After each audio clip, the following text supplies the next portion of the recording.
Kochi വാഴക്കാലയിലെ ATM കവർച്ച നടത്തിയ പ്രതി കൊല്ലപ്പെട്ട നിലയിൽ UP സ്വദേശി ഇസ്മാനാണ് കൊല്ലപ്പെട്ടത്. കൊലപ്പെടുത്തിയത് കൂട്ടുപ്രതിയെന്ന് സംശയം. കൂട്ടുപ്രതി മുഹമ്മദ് അൻസാർ ഇസ്ലാമിനെ പോലീസ് പിടികൂടി. കാക്കനാട് വാഴക്കാലയിലെ ATM കൗണ്ടറുകളിൽ നിന്ന് മോഷണം നടത്താൻ ശ്രമിച്ച കേസിലെ മുഖ്യപ്രതി ഉത്തർപ്രദേശ് സ്വദേശി മുഹമ്മദ് അൻസാരിയാണ് പിടിയിലായത്. ഇയാളെ ചോദ്യം ചെയ്തതിൽ നിന്നാണ് കൂട്ടുപ്രതിയായ ബംഗാൾ സ്വദേശി മുഹമ്മദ് ഇമ്രാനെ കൊലപ്പെടുത്തിയതായി പോലീസിനോട് സമ്മതിച്ചത്. തുടർന്ന് ഇവർ താമസിച്ചിരുന്ന കുന്നുംപുറത്തെ ലോഡ്ജിൽ നിന്ന് ഇമ്രാന്റെ മൃതദേഹം പോലീസ് കണ്ടെടുത്തു. കുത്തി കൊലപ്പെടുത്തിയ ശേഷം പ്ലാസ്റ്റിക് ചാക്കിൽ കെട്ടി കട്ടിലിന് താഴെ ഒളിപ്പിച്ചിരിക്കുകയായിരുന്നു. കഴുത്തിലും വയറ്റിലുമേറ്റ ആഴത്തിലുള്ള മുറിവാണ് മരണത്തിന് കാരണം.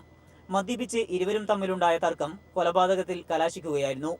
Kochi city commissioner MP Dinesh, forensic വിദഗ്ധർ, ഡോഗ് സ്ക്വാഡ് എന്നിവരെത്തി പരിശോധന നടത്തി. കഴിഞ്ഞ 6-ാം തീയതി പുലർച്ചെയോടെയാണ് ഇരുവരും ATM കൗണ്ടറുകളിലെത്തി CCTV-കൾ മറച്ച് മോഷണം നടത്താൻ ശ്രമിച്ചത്. മറക്കാൻ വിട്ടുപോയ CCTV-യിൽ ഇവരുടെ ദൃശ്യങ്ങൾ പതിഞ്ഞിരുന്നു. ഈ ദൃശ്യങ്ങൾ കേന്ദ്രീകരിച്ചുള്ള അന്വേഷണത്തിലാണ് പിടിക്കപ്പെട്ടത്. ഇവർ ഉപയോഗിച്ചിരുന്ന ബൈക്ക് പോലീസ് കണ്ടെടുത്തു. News bureau, Kochi. മുംബൈയിൽ അറസ്റ്റിലായ കേരളത്തിലെ ATM കവർച്ചാ സംഘത്തിലെ മുഖ്യപ്രതി ഗബ്രിയൽ മരിയൻ ഇലിയെ നവി മുംബൈ ബേലാപൂർ കോടതിയിൽ ഹാജരാക്കി. നടപടികൾക്ക് ശേഷം തുടർ തെളിവെടുപ്പിനായി വിദേശ കുറ്റവാളിയെ കേരള പോലീസിന് കൈമാറി. അന്വേഷണ സംഘം പ്രതിയുമായി നാളെ കേരളത്തിലേക്ക് പുറപ്പെടും. വാഷിയിലെ നക്ഷത്ര ഹോട്ടലായ തുങ്കയിലായിരുന്നു ഇയാൾ താമസിച്ചിരുന്നത്. നവി മുംബൈയിലെ ഹൃദയഭാഗത്ത് സ്ഥിതി ചെയ്യുന്ന ഹോട്ടലാണ് തുങ്ക. മറ്റ് 3 കൂട്ടാളികൾ രാജ്യം വിട്ടതായാണ് പ്രാഥമിക നിഗമനം. ഇതിൽ ഒരാളെ ഇനിയും തിരിച്ചറിഞ്ഞിട്ടില്ല.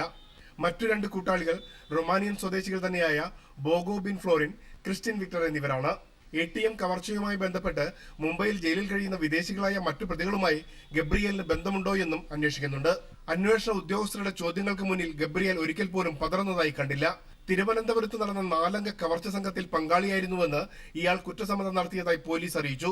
ഇതിന്റെ ഇൻവെസ്റ്റിഗേഷന്റെ തലവൻ എന്ന് പറഞ്ഞ IGP range IGP Manoj Abraham സാറാണ്. എന്തായാലും ഞങ്ങളെ ഏൽപ്പിച്ചതിൽ ഒരാളിനെ പ്രധാനപ്പെട്ട പ്രതിയായ ഈ ഗബ്രിയൽ മരിയൻ അറസ്റ്റ് ചെയ്തിട്ടുണ്ട്. ഒരു പഠിച്ച കള്ളന്റെ ലക്ഷണങ്ങളുള്ള ഇയാളെ കേരളത്തിലേക്ക് കൊണ്ടുപോകുമ്പോൾ കരുതേണ്ട സുരക്ഷാ ക്രമീകരണങ്ങളും പോലീസിന് തലവേദനയാകും. കേരളത്തിൽ നിന്നും പേട്ട CI സുരേഷ് V നായരുടെ നേതൃത്വത്തിൽ സാബു, ശിവപ്രസാദ്, മണികണ്ഠൻ എന്നീ അന്വേഷണ ഉദ്യോഗസ്ഥരാണ് മുംബൈയിലെത്തിയിരിക്കുന്നത്. കേരള പോലീസ് കൈമാറിയ വിവരങ്ങളുടെ പിൻബലത്തിലാണ് പ്രതിയെ അറസ്റ്റ് ചെയ്യാൻ കഴിഞ്ഞതെന്ന് മഹാരാഷ്ട്ര പോലീസ് പറഞ്ഞു. ഇവരുടെ പാസ്പോർട്ടിന്റെ പകർപ്പും C-ഫോമും നേരത്തെ കണ്ടെത്തിയിരുന്നു. തിരുവനന്തപുരത്ത് നടന്ന ATM തട്ടിപ്പിലെ മുഖ്യപ്രതിയെ മിന്നൽ വേഗത്തിൽ പിടികൂടിയതോടെ കേരള പോലീസിന്റെ അന്വേഷണ മികവിന്റെ മറ്റൊരു പൊൻതൂവലായി. Premlal, news bureau, Mumbai. മാണിയെ തിരികെ കൊണ്ടുപോകുന്നതിനുള്ള സാധ്യത അടയ്ക്കരുതെന്ന് UDF-ൽ പൊതുധാരണ. തദ്ദേശ സ്ഥാപനങ്ങളിൽ ഒരുമിച്ചുള്ള ഭരണം തുടരും. കോൺഗ്രസിലെ ഗ്രൂപ്പ് വഴക്കാണ് പ്രശ്നങ്ങൾക്ക് കാരണമെന്ന് യോഗത്തിൽ മുസ്ലിം ലീഗ് വിമർശനം ഉന്നയിച്ചു.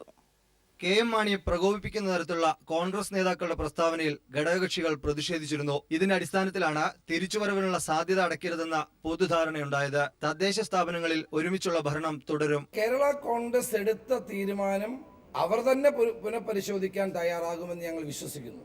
തദ്ദേശ സ്വയംഭരണ സ്ഥാപനങ്ങളിലും സഹകരണ സംഘങ്ങളിലും നിലവിലുള്ള ഐക്യം തുടരും എന്നുള്ളത്. ആ ഐക്യം തുടരുന്നതിന് UDF-നും ഒരു പ്രയാസവുമില്ല. കോൺഗ്രസിനെതിരെ മുസ്ലിം ലീഗ് യോഗത്തിൽ വിമർശനം ഉന്നയിച്ചു. കോൺഗ്രസിലെ ഗ്രൂപ്പ് വഴക്കാണ് എല്ലാ കുഴപ്പങ്ങൾക്കും കാരണമെന്നും താഴെത്തട്ടിൽ UDF സംവിധാനമില്ലെന്നും KP മജീദ് തുറന്നടിച്ചു. എല്ലാ പാർട്ടികളുമായും ഓഗസ്റ്റ് ഒടുവിൽ ഉഭയകക്ഷി ചർച്ചയ്ക്കും UDF തീരുമാനിച്ചു. News bureau, Thiruvananthapuram. കശ്മീർ സംഘർഷം ചർച്ച ചെയ്യുന്നതിന് സർവകക്ഷി യോഗം വിളിക്കാമെന്ന് കേന്ദ്ര സർക്കാർ അറിയിച്ചു. പാർലമെന്റ് സമ്മേളനം സമാപിക്കുന്ന 12-ാം തീയതി യോഗം ചേരും. സർവകക്ഷി യോഗത്തിൽ പ്രധാനമന്ത്രി പങ്കെടുക്കുമെന്ന് ആഭ്യന്തരമന്ത്രി രാജ്നാഥ് സിംഗ് പറഞ്ഞു. കശ്മീർ സംഘർഷത്തെക്കുറിച്ച് രാജ്യസഭയിൽ നടന്ന ചർച്ചയിലാണ് സർവകക്ഷി യോഗം വിളിക്കാമെന്ന് കേന്ദ്ര സർക്കാർ സമ്മതിച്ചത്. കശ്മീർ ജനത സംഘർഷത്തിലേക്ക് പോകരുതെന്ന് ആവശ്യപ്പെട്ടുള്ള പ്രമേയം രാജ്യസഭ ഏകകണ്ഠമായി പാസാക്കി. ചോദ്യോത്തരവേള പോലും മാറ്റിവെച്ചാണ് രാജ്യസഭ കാശ്മീർ സംഘർഷം ചർച്ചയ്ക്കെടുത്തത്.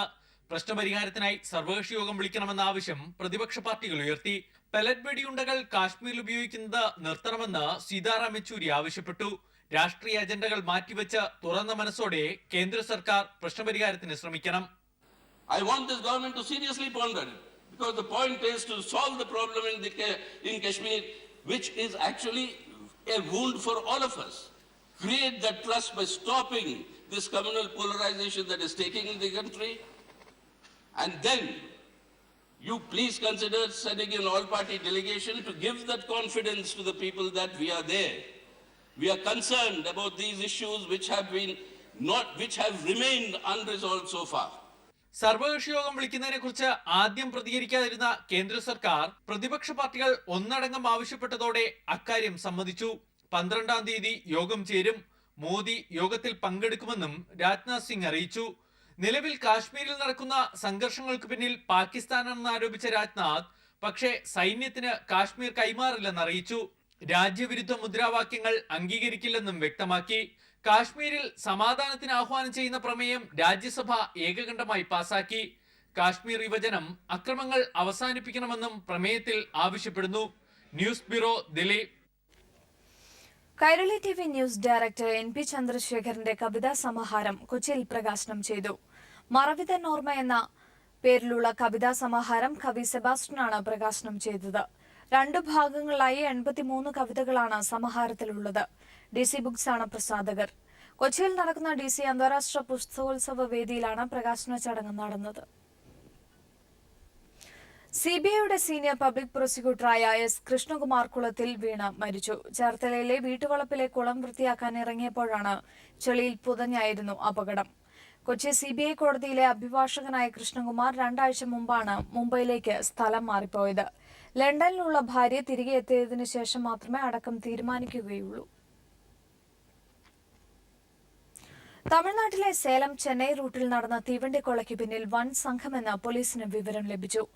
4 പേരുടെ വിരലടയാളം തിരിച്ചറിഞ്ഞിട്ടുണ്ട്. 2 പോർട്ടർമാരെയും പോലീസ് കസ്റ്റഡിയിലെടുത്തു. അതേസമയം കവർച്ചയിൽ ബാങ്ക് ഉദ്യോഗസ്ഥർക്കും പങ്കുണ്ടെന്നാണ് സംശയിക്കുന്നത്. കേരളത്തിൽ നിന്ന് റിസർവ് ബാങ്കിന്റെ ചെന്നൈ റീജിയണൽ ഓഫീസിലേക്ക് 342 കോടി രൂപയുമായി പോയ സേലം ചെന്നൈ എഗ്മൂർ എക്സ്പ്രസ് ആണ് കൊള്ളയടിക്കപ്പെട്ടത്.